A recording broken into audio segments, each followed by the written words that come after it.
कक्षा 9वीं गणित भाग 2 प्रश्न संग्रह 5.2। आकृति बनाई हुई है। चतुर्भुज ABCD समांतर चतुर्भुज है। सिद्ध करना है APCQ समांतर चतुर्भुज है। बिंदु P AB का मध्य बिंदु है। बिंदु Q CD का मध्य बिंदु है। ये दिया हुआ है। तो दत्त चतुर्भुज ABCD समांतर चतुर्भुज है। बिंदु P तथा बिंदु Q भुजा AB और भुजा CD के मध्य बिंदु हैं।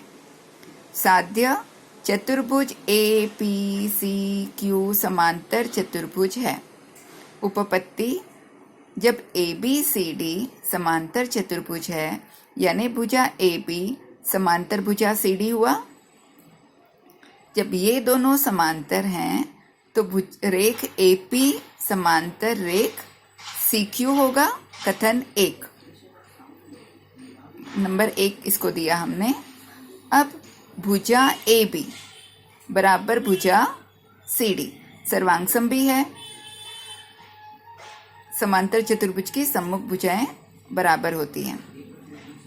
तो अब दोनों तरफ हमने दोनों का आधा किया कि आधा लेंथ AB बराबर आधा CD। तो आधा क्या होगा AP और CQ होगा। तो दोनों का आधा क्या हो रहा है AP बराबर CQ। इसको हमने दिया कथन 2। क्यों आधा AB का AP हुआ? क्योंकि बीच मध्य बिंदु है। AB का मध्य बिंदु P है इसीलिए। तो AP बराबर CQ ये कथन 2। जब AP बराबर भी CQ है तो सिद्ध हो गया कि APCQ समांतर चतुर्भुज है। कथन 1 और 2 से, क्योंकि जिस चतुर्भुज की सम्मुख भुजाएं समांतर होती है और सर्वांगसम होती है वह चतुर्भुज समांतर चतुर्भुज होता है। पहला हो गया। अगला सवाल, सिद्ध करो आयत एक समांतर चतुर्भुज होता है। आकृति बनाई हमने ABCD ये आयत है। साध्य चतुर्भुज ABCD समांतर चतुर्भुज है। उपपत्ति ABCD एक आयत है। ठीक है। अब आपको पता होगा कि आयत और वर्ग के प्रत्येक कोण समकोण होते हैं। तो कोण A बराबर कोण B बराबर कोण C बराबर कोण D बराबर 90 अंश। सभी 90 अंश तो सम्मुख कोण सर्वांगसम ही होंगे। तो कोण A बराबर कोण C बराबर 90 अंश। इसी प्रकार कोण B बराबर कोण D बराबर 90 अंश सम्मुख कोण है। इसलिए चतुर्भुज ABCD समांतर चतुर्भुज है। ब्रैकेट में समांतर चतुर्भुज के सम्मुख कोण सर्वांगसम होते हैं। तो ये दूसरा हो गया। अभी तीसरा। ये तीसरा जो है ये करने के पहले आप लोग पेज नंबर 75 पे प्रमेय करके दिखाया हुआ है तो वो आप लोग देख लेना। तो ये अपना है आकृति बनी हुई है। G जो है त्रिभुज DEF का संगामी बिंदु है और माध्यिका पर है। तो संगामी बिंदु आपको पता होगा G जो संगामी बिंदु माध्यिका को 2:1 में विभाजित करता है।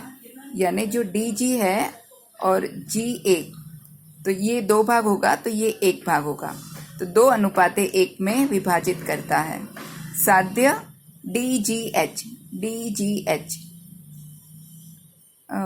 साध्य GEHF समांतर चतुर्भुज है। GEHF समांतर चतुर्भुज है।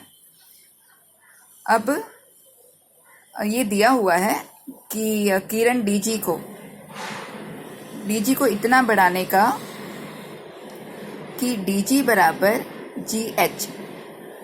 ये पूरा DG बराबर GH। ठीक है। अब शुरू करते हैं उपपत्ति। G त्रिभुज DEF का समांगी बिंदु है और माध्यिका पर है। बिंदु हमने DEF में EF के बीच में हमने मध्य बिंदु A लिया। ठीक है। A लिया जो माध्यिका माध्यिका पर है और भुजा EF को दो समान भागों में विभाजित करती है, इसलिए EA बराबर AF। ठीक है। हम जानते हैं कि त्रिभुज का संगामी बिंदु माध्यिका को 2:1 में विभाजित करता है। तो DG बराबर 2x और GA बराबर x। ठीक है। लेकिन DG बराबर GH है, रचना के अनुसार या दत्त। DG बराबर GH है। तो जब DG 2x है,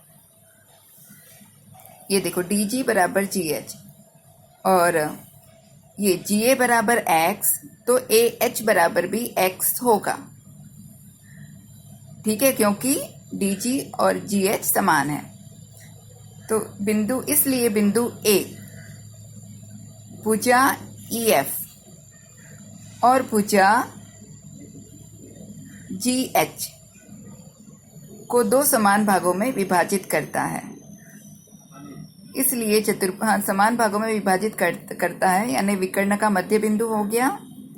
इसलिए चतुर्भुज EGFH समांतर चतुर्भुज है, क्योंकि विकर्ण एक दूसरे को जिन चतुर्भुज के विकर्ण एक दूसरे को समद्विभाजित करते हैं वह समांतर चतुर्भुज होता है। समझ में आया? धन्यवाद। आज यहाँ तक।